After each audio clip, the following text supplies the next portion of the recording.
सत श्री अकाल। ਤੁਸੀਂ ਲੋਕਰਾਣ ਚੈਨਲ ਪੰਜਾਬੀ ਦੇਖ ਰਹੇ ਹੋ। ਮੈਂ ਤੁਹਾਡੇ ਨਾਲ ਸੁਖਵਿੰਦਰ ਸਿੰਘ।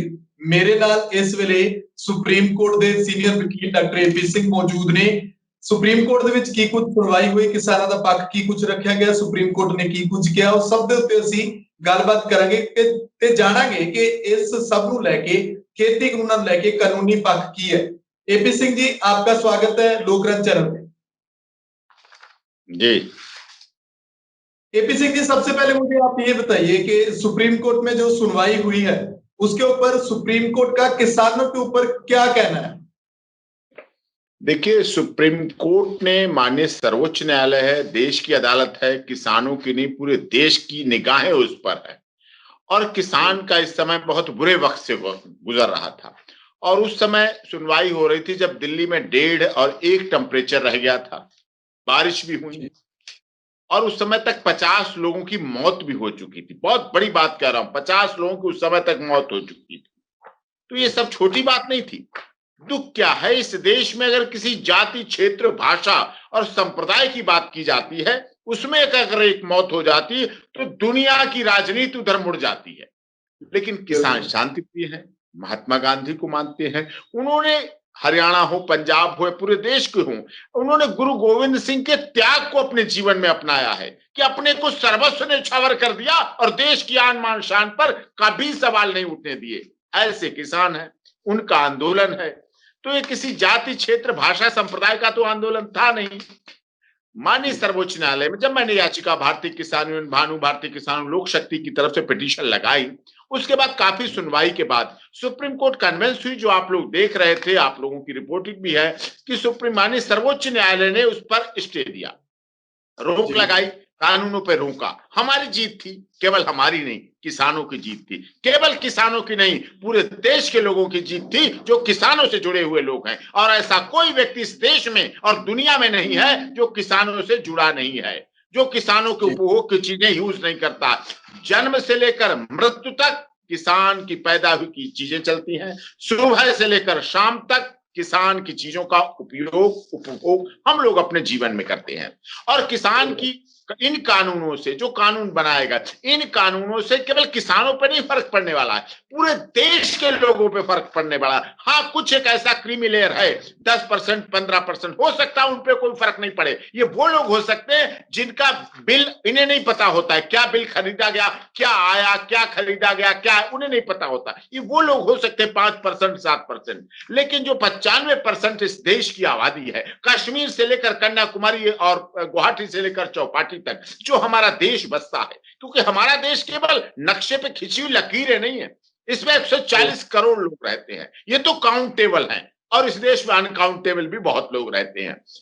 तो इस देश की जो विश्व का सबसे बड़ा लोकतंत्र है, देखिए विश्व का सबसे बड़ा लोकतंत्र हम करते हैं, डील करते हैं, और उसमें किसान और कृषि प्रधान देश है। किसान देश की रीढ़ की हड्डी है। ये देश, देखिए, आपके चैनल से दर्शकों को माध्यम में बताना चाहता हूं, ये देश कृषि प्रधान देश है। ये देश मल्टीनेशनल कंपनी प्रधान नहीं रहा है। इस देश के अडानी अंबानी कभी नहीं रहे मालिक। इस देश का कृषि प्रधान देश है। और क्यों रहा है? क्योंकि किसान का बेटा ही जवान बन के सीमा पर पहुंचता है। अगर आप सर्जिकल स्ट्राइक करते हैं, अगर चाइना के डोकलाम पे पहुंचते हैं, अगर आप पाकिस्तान को करारा जवाब देते हैं, अगर लाल बहादुर शास्त्री जय जवान और जय किसान का नारा देते हैं, तो इस देश के किसानों की बदौलत देते हैं। मल्टीनेशनल कंपनी का अगर आज तक एक उनका चपरासी तक, मैं दावे के साथ कह रहा हूं, मल्टीनेशनल कंपनी का लड़का छोड़िए, भाई छोड़िए, खुद छोड़िए, अगर उनकी कंपनी का अगर एक चपरासी भी कभी उनका चपरासी का बेटा भी कभी भी सीमा पर शहीद होके आया हो, तो मैं बात अपनी हार मान जाऊं। मैं अपनी बात, ये बात सरकार को समझ में क्यों नहीं आ रही? आज भी सुप्रीम कोर्ट में जब सुनवाई हुई तो दिल्ली पुलिस लगातार किसानों से भी बातचीत कर रही है कि वो परेड, ट्रैक्टर परेड है जो दिल्ली में ना करे। बीजेपी के कई आला जो सीनियर आगू हैं वो भी कह रहे हैं कि दिल्ली में परेड ना हो, कहीं और जाके कर लें। तो सुप्रीम कोर्ट का उसके बारे में क्या कहना है? सुप्रीम कोर्ट कह रहा है कि किसानों के कानून पर स्टे भी लगवाया है। मुझे गर्व है, फक्र है, मैंने किसानों की भूमिका के रूप में अपना फर्ज अदा किया है। दूसरी बात, जो दिल्ली पुलिस लगातार अटॉर्नी जनरल ऑफ इंडिया और सॉलिसिटर जनरल ऑफ इंडिया के द्वारा लगातार अप्रोच कर रही थी कि इस पर रोक लगनी चाहिए, रैली पर रोक लगनी चाहिए, उनकी एप्लीकेशन जो पिटीशन लगाई थी कंसीलमेंट ऑफ फैक्ट थे और उस आधार को मैंने रखा, वही मेरी ग्राउंड था, क्योंकि मेरी आदत है मैं उन्हीं की चीज को लेकर उन पर हमला बोलता हूं। मैंने उन्हीं के एप्लीकेशन को, मैंने कहां कहा आपने कि नई दिल्ली परिक्षेत्र जहां इस गणतंत्र दिवस की परेड का रिहर्सल होता है, जहां गणतंत्र दिवस की परेड होती है और जहां बीटिंग रिट्रीट होता है, वहां धारा 144 लगी हुई है, बड़े बड़े होर्डिंग लगे हुए हैं जो नई दिल्ली की एंट्री होती है वहां नई दिल्ली डिस्ट्रिक्ट में। मैंने कहा आपने धारा 144 लगी हुई है? कहीं नहीं कहा। इसका मतलब कंसीलमेंट ऑफ फैक्ट, तथ्यों को छुपाकर किसानों को गले मड़ के आप गणतंत्र दिवस की बात करते हैं। जब मेरे एक संगठन वीके लोक शक्ति के द्वारा एक 17 तारीख को एप्लीकेशन मूव की गई जिसमें माननीय सर्वोच्च न्यायालय ने कहा था क्या आपको जंतर मंतर रामलीला मैदान दिया जाए तो आप एग्री हैं, जब मैंने एप्लीकेशन मूव कर दी संगठन की तरफ से, उन्होंने दे दी, उसके बाद क्या दिल्ली पुलिस का रवैया था, क्या दिल्ली सरकार का रवैया था, क्या केंद्र सरकार का रवैया था, क्यों नहीं जगह मिलेगी, क्यों नहीं रामलीला मैदान मिलेगा? नहीं मिलेगा तो अब भी आप सब बॉर्डर पे बैठे हुए लोग हैं। 100 मौतें हो चुकी अब तक, 100 मौतें। 100 मौत छोटी बात नहीं होती है। ये विश्व का इतिहास बनेगा कि किसान आंदोलन ऐसा था जिसमें 100 मौतों के बाद भी आंदोलन में अहिंसा रही, कोई हिंसा नहीं हुई। तमाम खालिस्तान, पाकिस्तान, चीनिस्तान, अगलिस्तान, बगलिस्तान, तकलिस्तान कहते रहे लोग, लेकिन कहीं भी हिंदुस्तान के मान सम्मान को कोई चोट नहीं पहुंची है। ये सत्य है, ये सच है। बताइए कि अभी जो सुप्रीम कोर्ट ने कहा कि दिल्ली पुलिस फैसला ले ट्रैक्टर परेड के ऊपर, तो आप क्या मानते हैं दिल्ली पुलिस के पास कोई ऐसा अधिकार है कि वो ट्रैक्टर परेड को रोक सकती है या उसे डाइवर्ट कर सकती है? तो दिल्ली पुलिस ने अटॉर्नी जनरल ऑफ इंडिया के द्वारा पिटीशन लगाई थी, वो विड्रॉ करवा दी है। डिसमिस हो रही थी, डिसमिस होते से बचाने के लिए अपनी इज्जत, जैसे पहले माननीय सर्वोच्च न्यायालय ने जो स्टे दिया है वो भी लताड़ थी भारत सरकार को। देश के इतिहास में पहली बार हुआ कि किसी कानून को जिसको केंद्र सरकार ने बनाया हो और माननीय सर्वोच्च न्यायालय में उसमें स्टे लगा दिया गया हो, ये पहली उनकी हार थी। आज भी उनकी हार हुई, जब डिसमिस हो रही थी उन्होंने विड्रॉ कर लिया, बहुत अच्छी बात, चलो उनकी इज्जत बची। देखिए मेरा क्या मानना है, मेरा मानना है अटॉर्नी जनरल ऑफ इंडिया जो भारत सरकार की तरफ से पेश होते हैं, सॉलिसिटर जनरल ऑफ इंडिया, ये भी हमारे हैं। वो हमें नहीं मानते अपना, हम मानते उन्हें अपना। हम मानते भारत सरकार को अपना, हम मानते माननीय मोदी जी को अपना, हम मानते कृषि मंत्री का जो तोमर साहब हैं, डिफेंस मिनिस्टर राजनाथ सिंह जी हैं और जो पीयूष गोयल जी, हम उन सबको अपना मानते। क्यों मानते अपना?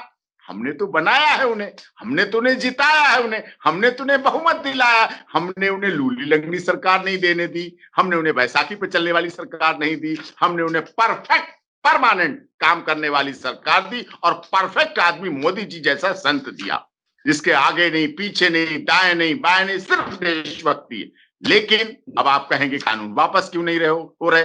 कुछ ना कुछ तो मजबूरियां रही होंगी, कुछ ना कुछ तो मजबूरियां रही होंगी। कोई यूं ही बेवफा तो नहीं होता है। अगर मोदी जी किसानों के प्रति बेवफा हो रहे हैं तो कुछ ना कुछ तो मजबूरियां रही होंगी साहब, ऐसी तो बात नहीं है। मैंने माना बहुत घना है, कोर्ट में भी कहा बहुत अंधेरा घना है, मैंने माना अंधेरा बहुत घना है, लेकिन दिया जलाना कहाँ मना है? सुप्रीम कोर्ट ने दिया जलाया है और किसान आंदोलन में दिया जलाया है और किसानों ने चर्चा की है और साथ में यह भी कहा कि आप रैली करें ना करें वो आपका काम है। जी जी, बीजेपी बार बार एक बात कह रही है कि कोई तो मजबूरी है सरकार की, उसको किसानों को भी समझना चाहिए। इस सब के बीच अभी जो सरकार ने किसानों के आगे नया प्रस्ताव रखा, हालांकि किसानों ने ठुकरा दिया, सरकार ये बात कह रही है कि आप हमारे मतलब कि एक कमेटी बना लीजिए, हम दोनों के बीच में जो बात करेगी।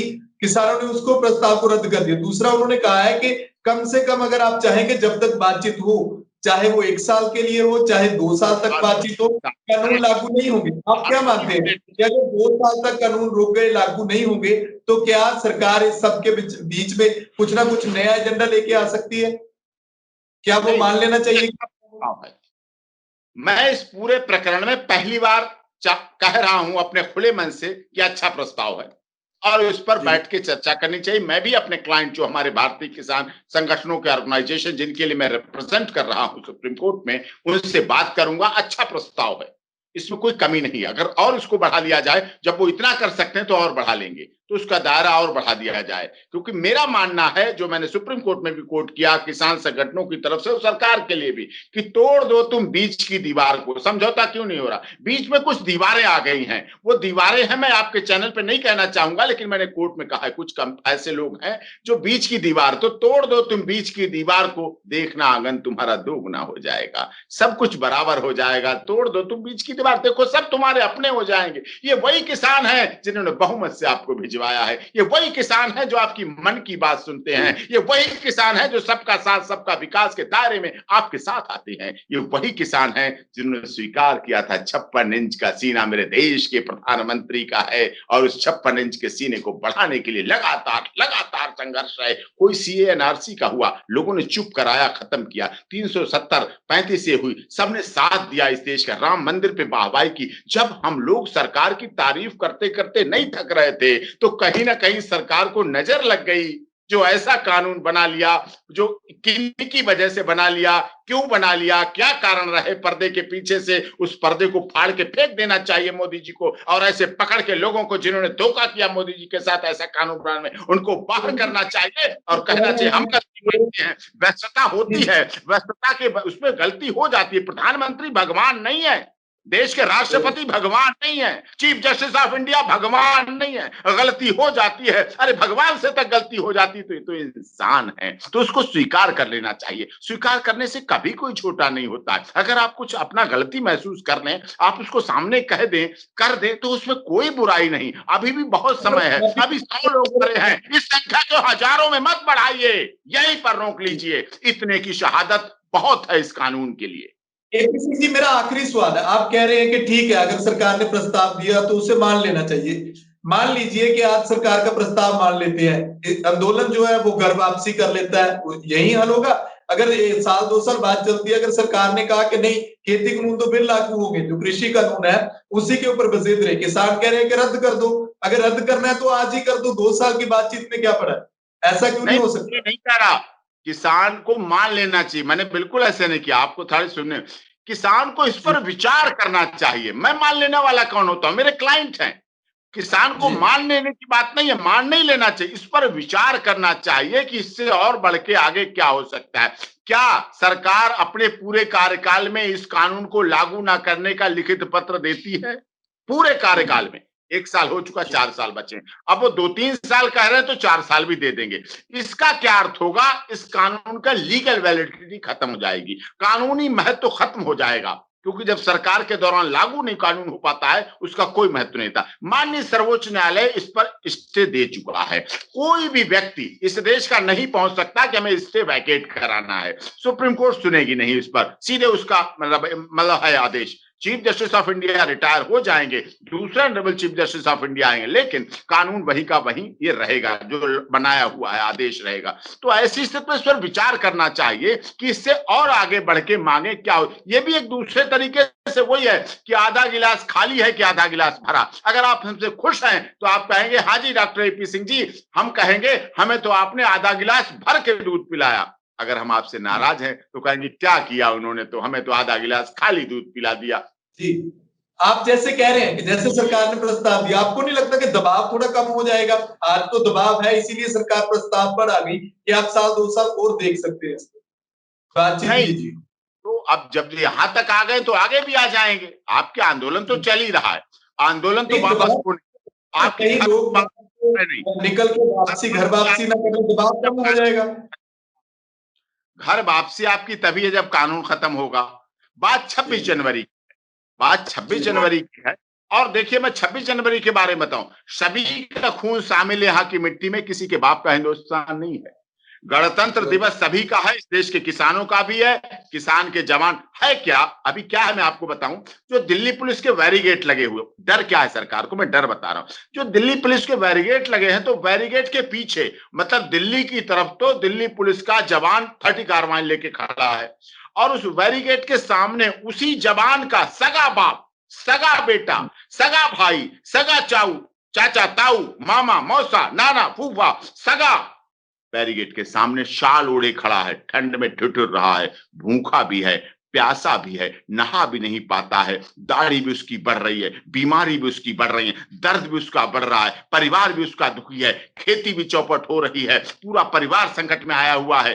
इस दर्द को वो किसान का बेटा जो खड़ा है ना, यहाँ भतीजा खड़ा है, भांजा खड़ा है, जो खड़ा है सामने, वो अपने परिवार को देख रहा है। इसलिए सरकार को डर है कि ये बैरिकेड तो लोहे के हैं, सीमेंट के बैरिकेड हैं, इन्हें हटने में कितनी देर लगती है। वो अपना हट जाएंगे और उसको आगे बढ़ा देंगे। ट्रैक्टर में फर्क नहीं है, ट्रैक्टर अच्छी चीज है, ट्रैक्टर कृषि यंत्र है। ट्रैक्टर ने ही जो लड्डू बनेंगे ना रिपब्लिक डे के यहाँ, वो गन्ना ट्रैक्टर पे ही गया था, गन्ने का बीज भी ट्रैक्टर पे गया था, और गन्ने की से चीनी बन के भी ट्रैक्टर से ही आई, चना भी ट्रैक्टर पे ही गया था ट्राली पे, और चने का बेसन भी लड्डू के लिए उसी पे आया था। ट्रैक्टर को क्यों कर दिया गया खत्म पता? करेंसी नोट होते थे पहले, याद होगा आपको, करेंसी नोट पर ट्रैक्टर और बाल ही छपी रहती थी, धान और गेहूं की बाल और ट्रैक्टर छपा रहता था। किसान उसमें सीना चाड़ा बांध के, पगड़ी बांध के बैठा रहता था और खेत में चला रहा होता था। वो देश का, कृषि प्रधान देश का चिन्ह था, सिंबल था, पहचान थी हमारी चीज की, उपज की, कि हम उसका हर्ष बढ़ता था, वो गर्वित होता था। रुपया में से ट्रैक्टर गया, धान की बाल गई, गेहूं गया, तो ट्रैक्टर तो दुश्मन हो गया। अब ट्रैक्टर लगता है दिल्ली पुलिस को टैंक, इसमें तो तोप है, इसमें तो बम है, इसमें तो दिल साफ रखें, दिल साफ रखें। ट्रैक्टर ट्रैक्टर ही रहेगा। भारत माता भी उस पे लिखी है, वंदे मातरम भी लिखा है, बड़े बड़े राष्ट्रीय ध्वज लहरा रहे होंगे। ये नेता लोग तो 26 जनवरी और स्वतंत्रता दिवस पर ही लहराते हैं, तिरंगा लहराते हैं। ये तो केवल दिखावे के लिए कई बार ऐसा करते हैं। ठीक है, कुछ लोग, ज्यादा लोग देशभक्त हैं इस देश में, लेकिन कुछ ऐसे लोग भी हैं जो देखा आपने कि तिरंगे पे जूता भी मलते चले जा रहे हैं और राष्ट्रीय ध्वज पर्व भी मना रहे हैं, ऐसे लोग भी हैं। लेकिन किसान जो इस देश का है, उसने त्याग और बलिदान की कहानी गढ़ी है, वो त्याग और बलिदानी है। उसने अपने 100 परिवार के लोगों को खोया है, 100 लोगों को खोया है। तो आप समझिए कितने परिवारों को बर्बादी आई होगी। इसलिए उसकी ट्रैक्टर रैली में कोई दोष नहीं है। ट्रैक्टर रैली आने दीजिए, सर्च लीजिए। और मैंने तो यह भी सुझाव दिया सुप्रीम कोर्ट में और भारत सरकार को कि इस बार आपका कोई विदेशी मेहमान नहीं आ रहा है। इसमें तथ्य की बात है कि कोई विदेशी मेहमान भारत में नहीं आ रहा है, नहीं आ रहा है। तो इससे अच्छा अवसर है। विदेशी मेहमान सोचता किसान बैठा है, फटे जूते हैं, फटा पजामा है, कुर्ता, हम लोग तो उसको सहन करते हैं क्योंकि इस देश के लोग वोटर वहीं जाए, जनमत संग्रह कराते तो वहीं जाते हैं, वोट लेने वहीं जाते हैं। विदेशों की बात अलग होती। चलो हमारे देश का गर्व अच्छा है, मोदी जी भी बाहर अच्छा कोट पहन के जाते हैं, यहाँ कुर्ता पाजामा पहन के आते हैं। बहुत से नेता हैं जो विदेशों में कोट पैंट पहन के जाते हैं या धोती कुर्ता पहन लेते हैं, ये होता है, कोई बात नहीं, हमें उसका बुरा नहीं मानना। लेकिन इस बार ऐसा अच्छा अवसर है जब आपका कोई विदेशी मेहमान नहीं है, तो इस देश की 400-500 संगठन तो है, ज्यादा नहीं है। आईबी की रिपोर्ट है, मेरी एक बड़े आईबी से अधिकारी से बात हुई, हमने कितने संगठन होंगे, कहीं मेरे पास 4 से 500 तक, हमने कहा पूरे देश में, कहीं पूरे देश में 4 से 500 तक संगठन है किसानों के। आप उन्हें बुला लें, तलाशी ले लें, उनकी सर्च ले लें, अरे उनके साथ एक एक पुलिस वाला लगा दें, और क्या करोगे, जान लोगे क्या किसी की? उनको साथ बिठा लो, अगली लाइन में बैठा लो, ये किसानों की लाइन है, यहाँ किसान बैठेंगे, 500 किसान संगठन, बहुत बहुत उनके उपाध्यक्ष होंगे, महामंत्री होंगे, उन्हें भी बुला लो, चलो तुम पीछे बैठोगे सबकी लाइन में, और सबको राष्ट्रीय ध्वज, सब पर भारत माता, माथे पे तिरंगा, राष्ट्रीय ध्वज, वस्त्र भी पहना दो आप उन्हें भाई, राष्ट्रीय ध्वज, राष्ट्रीय ध्वज से संबंधित, और भारत माता की जय, और वंदे मातरम, और मोदी सरकार की जय, और इस देश की जय, संविधान की जय, सुप्रीम कोर्ट की जय, राष्ट्रपति भवन की जय, बुलवाते रहिए और उन्हें आगे बैठाते रहिए। सम्मान लेने के लिए आपको सम्मान पहले देना पड़ेगा। अगर सम्मान दे नहीं सकते तो आप सम्मान लेने के हकदार कभी नहीं हो सकते हैं। एपी सिंह जी, अब जाते जाते ये बताइए कि लोग ये पूछेंगे कि इस सब से क्या फायदा होगा? शाहीन बाग का जो प्रदर्शन था वो भी ऐसे चला, उनको क्या मिला? ऐसे किसानों को फिर क्या मिलेगा अगर राष्ट्रीय ध्वज लेकर भी जाते हैं? और इससे बड़ी बात और क्या हो सकती है अपने आप को ये बताने के लिए कि हम खालिस्तानी नहीं है, हम वो मार्क्सवादी नहीं है जो आप सोच रहे हैं, कम्युनिस्ट नहीं है, तो फिर और क्या तरीका है? जो लोग ये कहते हैं खालिस्तानी है, पाकिस्तानी, वो गलत है, वो देश के साथ धोखा कर रहे हैं। क्या आप नेताजी सुभाष चंद्र बोस, चंद्रशेखर आजाद, राम प्रसाद बिस्मिल, रोशन सिंह, अशफाक उल्लाह खां, शहीद भगत सिंह, झांसी की रानी लक्ष्मीबाई के त्याग और बलिदान की कहानी जो हमें इतिहास पढ़ाई जाती है, आप उसको काला करना चाहते हैं? क्या भगत सिंह ने इसी दिन के लिए बंदूक खेत जब फसल बोते थे तो वो कहते थे बंदूक बो रहा हूं, और उनकी बंदूक बोई हुई देश को आजादी दिला के गई। भगत सिंह की आत्मा अजर और अमर है। गीता कहती है आत्मा न मरती है, न जलती है, न सूखती है, न उड़ती है, न भीगती है। तो आत्मा तो अजर और अमर है। भगत सिंह क्या सोचते होंगे कि क्या यही देश में होना था? माननीय अटल बिहारी वाजपेयी जी आज दुनिया में नहीं है, लेकिन उनकी समाधि सुप्रीम कोर्ट के पास में ही है। आज उनकी समाधि से नारा निकलता होगा, क्योंकि उन्होंने कहा था कि जब तक दुखी किसान रहेगा धरती पर तूफान रहेगा, सुखी रहेगा अगर किसान तभी बनेगा देश महान। ये उनकी आत्मा से निकली आवाज पे तो हमें स्टे मिला है। तो वहां उनकी आत्मा है, अजर और अमर है। उन्हें लगा कि किसानों के साथ गलत हो रहा है, लेकिन क्यों हो रहा है अब उनकी सरकार कर रही है। क्या कारण है, क्या परिस्थितियां हैं, क्या मजबूरियां हैं। लोग कहते हैं ना मल्टीनेशनल कंपनियों के इसमें, और उस कानून में है भी, उस कानून में मल्टीनेशनल कंपनियों के लिए ही सारा कुछ है। कोर्ट ने अपने अधिकार हनन कर लिए। जो राइट होते हैं, जो कॉन्स्टिट्यूशनल राइट हमें मिले हुए हैं कि हमें कोर्ट में जाने, अपील करने और अपील करने सुप्रीम कोर्ट, वो सब हाथ काट लिए गए, सारे काट लिए गए। पूरे मंडी वंडी सब खत्म हो गई। देखिए साहब, मंडी क्या है? मंडी किसान का एटीएम है। जब किसान को रात में अपनी बहू की गर्भवती डिलीवरी के लिए बड़े अस्पताल ले जाना पड़ता है तो उसे 40-50 हजार रुपए तुरंत चाहिए होते हैं। जब उसे कहीं कोई और जरूरत पड़ती, रात में, दिन में, शादी हो रही है, पैसे कम पड़ गए, ये हो गया, तो वो कहां जाता है? उसके पास एटीएम नहीं है।